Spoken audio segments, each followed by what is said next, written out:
Hadirin, malamnya ada tambahan lagi, disebut dengan tahajud.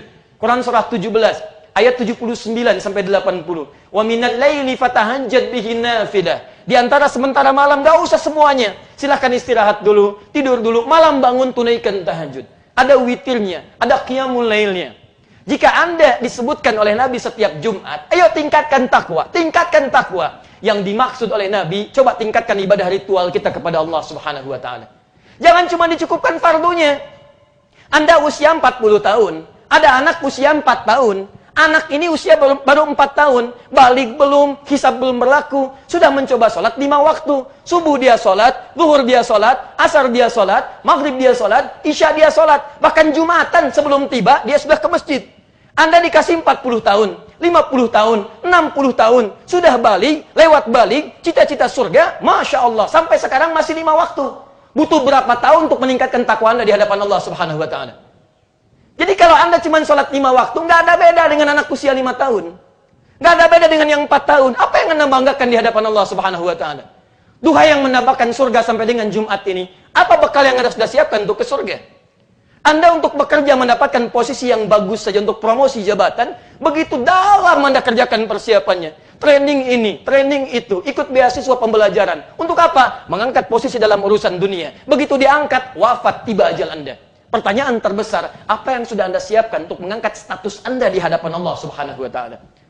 Duhai Anda yang punya jaringan luas dalam kehidupan dunia, sudahkah mengupdate koneksi dan jaringan Anda di hadapan Allah Subhanahu wa taala? Sudahkah menguatkan sinyal-sinyal Anda di hadapan Allah Subhanahu wa taala? Allah panggil Anda dengan koneksi yang sangat tajam. Allahu Akbar, Allahu Akbar.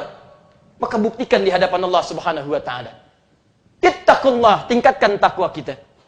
Wa mimma razaqnahum yunfiqun. Walladzina yu'minuna bima unzila ilaik. Interaksi kita dengan Al-Quran, membangun kedekatan dengan Allah lewat Al-Quran. Bisa 3 cara. Dengan membaca disebut dengan qiraah. Dengan memahami disebut dengan tilawah. Dengan menghafal disebut dengan tahfidz. Dari sekian yang Anda baca dalam kehidupan, status WhatsApp yang dibaca, status Facebook yang diupdate, status Instagram yang ingin ditampilkan. Pertanyaannya, berapa kali status Anda di hadapan Allah sering diaktifkan dan diupdate dalam keseharian? Berapa kali Anda baca WhatsApp dibandingkan dengan baca Al-Quran? Berapa kali Anda menghadirkan Al-Quran? Jangan-jangan Anda punya program, jam sekian saya buka handphone, jam sekian saya update status. Berapa ayat yang sudah Anda rencanakan di hari ini untuk dibacakan di hadapan Allah Subhanahu wa taala? Anda usia 40 tahun, 50 tahun, 60 tahun, alhamdulillah. Allah berikan banyak waktu pada Anda untuk meningkatkan bekal Anda ke surga. Bukankah sekali baca Al-Quran, 1 hurufnya 10 kebaikan? At-Tirmidzi nomor hadis 2910. Man qara'a harfan min kitabillahi falahu asyru hasanat. Siapa yang baca 1 huruf dari kitab Allah, dia mendapatkan padanya 10 kebaikan. Walam aqul alif lam mim harfun. Saya tidak katakan alif lam mim 1 huruf. Walakin alifun harfun, lamun harfun, mimun harfun. Tapi alif 1 huruf, lam 1 huruf, mim 1 huruf. Walikulli harfin asyru hasanat. Setiap hurufnya 10 kebaikan. Anda diberikan 40 tahun. Dari sejak Anda balik sampai puluhan tahun, berapa yang sudah Anda kumpulkan bekal untuk ke surga Anda? Jangan-jangan sampai hari ini Anda masih dikalahkan sama anak usia 3, 4, 5 tahun. Yang belum balik, yang belum berlaku hisab hakikinya untuk orang-orang seperti ini. Tiba-tiba mereka memenuhi tempat-tempat para penghafal Quran. Tidakkah Anda tersentuh dengan orang bernama Mu'adz? Orang yang matanya buta. Orang yang berusaha mendekat kepada Allah dan dia minta kepada ayahnya sebelum masa balignya. Tolong antar saya untuk menghafal Quran. Ditempuh jarak 20 km. Dengan kendaraan yang sangat sederhana. Dengan motor yang tidak sebagus motor Anda. Tidak ada padanan dengan mobil Anda untuk menempuh bekal akhiratnya. Dia buta. Bapaknya membimbing dengan motornya. Dan di tengah jalan dia mengulangi hafalan Qurannya. Datang pulang, datang pulang. Begitu momen itu tiba, Mu'adz hafal 30 juz yang mengantarkan investasi dengan anaknya walaupun belum hafal 30 juznya. Bagus hafalannya, menyebar beritanya. Datanglah kemudian reporter yang lain untuk merekam bagaimana kualitas perjuangannya. Begitu ditanyakan, ya Syekh Mu'adz, kenapa kemudian Anda mau menghafal seperti ini? Perhatikan jawabannya. Wallahi, demi Allah, saya menghafal Quran sebagai persiapan untuk kembali kepada Allah Subhanahu wa taala. Karena saya akan menghadap kepada Allah sendirian. Tidak akan ditemani oleh ayah saya mengantar saya untuk menghafal Quran. Tidak akan ditemani oleh ibu saya yang telah melahirkan dan menyusui saya.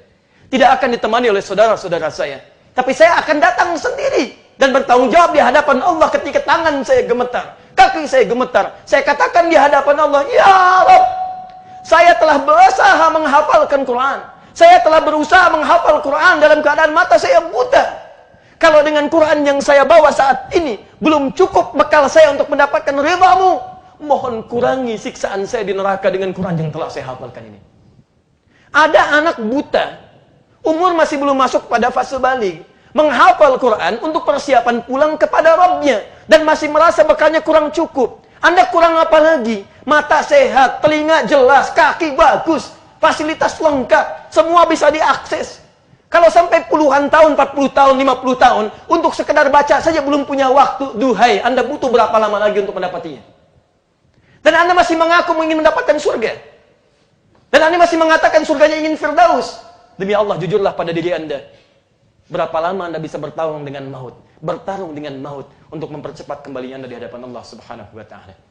Jadi ketika Nabi mengatakan, "Ittaqullah," ayo tingkatkan takwa.